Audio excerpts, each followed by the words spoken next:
And now moving to some hockey where we have the regional standouts that got to play in the Essentia Health Hockey Center All-Star game between Duluth and the Iron Range. Nia Seeger of Hermantown Proctor Mirage receiving the MVP award. Post-game, we showed you pre-game just because we can. Second period, Izzy Fairchild sends it over to her Mirage teammate Reese Heisman. Stop me if you haven't heard that before. 3-0 Duluth. Iron Range would get on the board with a minute remaining, though. GRG's Mercury Bischoff dirty dangles away for a goal.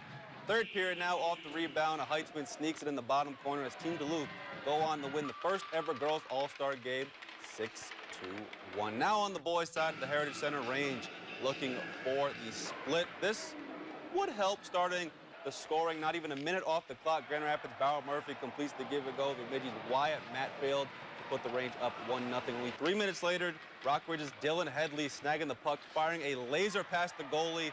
2-0 Iron Range. Duluth would answer, though. Cole Christensen send the spin pass to Hermantown's Wyatt Carlson just under 10 minutes in the first. Look at Easton Hermantown, so inspirational. But the Range would win this one 7-4.